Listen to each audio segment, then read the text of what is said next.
Satan, it's Halloween time. Now, I'll tell you what, Halloween may be one of the greatest holidays ever. Well, let's think about this. You get all dressed up like an imaginary character. You go around to neighbors' houses, strangers, criminals, murderers, pedophiles, who cares? They're giving you candy. So you go over and you knock your door and you eat candy. I mean, it's so great. But I personally think the greatest thing about Halloween are the girls' outfits. Who agrees? Who agrees the girls' outfits? I know some of you out there are like, hey Andy, what about the parties? The pumpkin smashing? What about Ouija boards? What about seances held in my basement with cat sacrifices? Now, all those are fine and dandy, but girls' outfits are the best, bar none. It doesn't matter what a girl dresses up as, she's always dressed like a hooker. Case in point, I went to a party last night on Frampton, and this girl approached me and she's like, I'm a cat! I bet you are. I'm a pirate! A pirate hooker? That's correct. I'm a police officer, and you're under arrest. Naughty, naughty. Your father would not be proud. Now, aside from all those great things about Halloween, it cannot compete with Christmas. Christmas, yes, it's Jesus' birthday. Now, I want to say one thing about Christmas. This is the motto, the MO. Christmas is a season of giving. And if that isn't the biggest crock of crap I've ever heard in my entire life. If you think Christmas is a season of giving, you also should think that Michael Vick gets Pet Owner of the Year award. Because there's no way that those two go hand in hand. I don't know about you guys, but if I don't get what I want for Christmas, all hell breaks loose. All hell breaks loose. Case in point, last year Christmas. What's this? Hope it's an iPod. That's what I put on my wish list. This wrapping paper's tough. Thanks, Mom and Dad. Socks. Socks. I did not ask for socks. Grandma, what the hell? Socks? Are you kidding me? No, let go of me, Mom. No, listen. 5 minutes ago, Grandma, I was in the car signing a car for you that my dad bought, and I just gave it to you, and you have the audacity to give me socks? We're no longer friends. Screw it. I'm out of here. Happy birthday, Jesus. Sorry your party was lame. Now, one thing that's never done for gifts is movies. I love giving my friends movies. It's the perfect gift to give, to your friends. But I'm not, I don't give them like the new release movies. What do I look like? Daddy Warbucks from Little Orphan Annie? I'm not made of money. I go to the 550 bin at Walmart. Let's see what classics in here. Terminator 3, of course. Now, the movies in there, 75% of those are junk. Au contraire.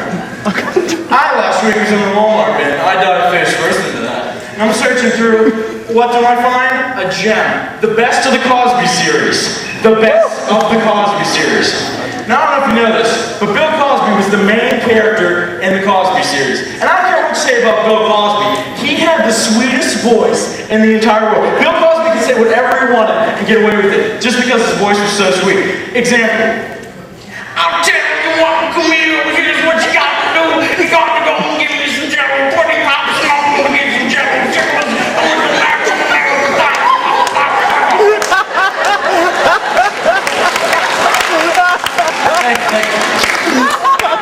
But if anybody actually depicted that, it made absolutely no sense. Like, I was going to be Bill Cosby for Halloween. I was going to go to the Goodwill. I was going to get a purple sweater, get a stogie, paint my face black, and I was going to be Bill Cosby.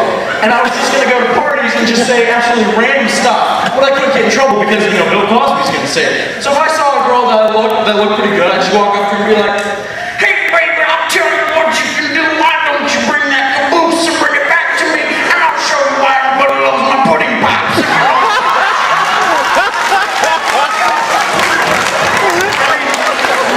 In anybody's eyes, that's just rude. But I'm not a judge of that or anything. But I tell you what, if Bill Cosby would run for president, I would vote for him hands down over absolutely anything. He's the man. But one thing I would have loved to see, George Bush debate Bill Cosby in like a national setting. I mean, it would have just probably been something, you know, for your eyes to develop. Like, President Bush, what's your current stance on the war in Iraq? Let me tell you something. First off, I'd like to say hello to all the Americans that are watching our television sets. And hello to all you illegal immigrants that snuck into the country watching the stolen TV sets. We're gonna catch you. We're gonna get it. If we can't catch you, we're gonna get Dick Cheney out there to shoot you. Now on the war, as I already talked about, what I'd say, first off, we're winning the war on terror. We're losing the war on terror. We're tied on the war on terror. It's one of those three choices. Okay, Mr. Cosby, what do you think about this situation? First off, I'd like to say hello to my wife, Camille. She's watching at home with my jello pudding in the freezer. How you doing, Camille? And my little baby Rudy, oh, little Rudy. Now, first off, I want to say that all the people in Iraq, we need to get all the honkies back from Iraq. And we need to get all my brothers back from Iraq and just have a big old jello pudding pie. And it just like, it makes no sense, but it works. It's Bill Cosby. Now, if you put all these things together in a movie, I would watch it. I would go to Gamble, I would get a $4 VIP ticket, and I'd watch it at the Steam Theaters, because that's where I do some program. So I get a $4 VIP ticket, and I love watching movies for the simple fact of the guy who does the voice for the previews before the movies even come on. Like, the movies could be the crappiest movies you've ever seen in your life, but this guy makes these movies sound interesting. You know what I'm talking about? I'm going to give you a case in point. I went and saw a movie the other day, and preview came up. I'm like, oh, this looks like a good movie. Are you ready? One man, one decision, one way. Tim Allen is back in Christmas, and the same crap you've seen over and over and over again. I'm like, that sounds like an awesome movie, even though I know it's gonna be crap. I mean, it'd be so sweet. So I was just thinking, Saw 4 came out today. Did anybody here see Saw 4? Not yet. Good, I'm glad to see we don't have any demented perverts in the audience, thank God. But these movies are the grossest, sickest movies ever, and of course I'm gonna go watch it tomorrow.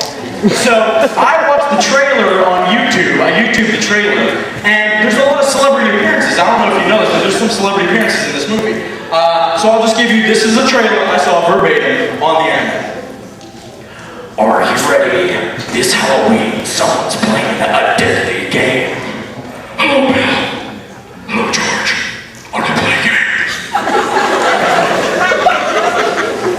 Why the hell am I tied to a chair? I don't understand what's going on. My hands tied. Where's Rudy? I don't even know what's going on. Is that you or Chris? Who the heck is that? I don't even know why I'm tied to a chair, Dick. Is this some kind of sick game? What's going on? They have no idea, but they're part of the mastermind sick plan. If I don't get out of here in 5 minutes, my pudding pops are gonna freeze in the freezer, and I don't even know what I'm gonna do. Is that you, Kanye West? Kanye West say, I don't like you, Kanye West. I don't like you one bit. I'm gonna have the FBI come and get me out of here in 10 minutes, and they're gonna leave you here. That's exactly what they're gonna do. Action, romance, desire. This Halloween, Saw 4 like you've never seen it before. With Bill Cosby and George Bush. Thank you.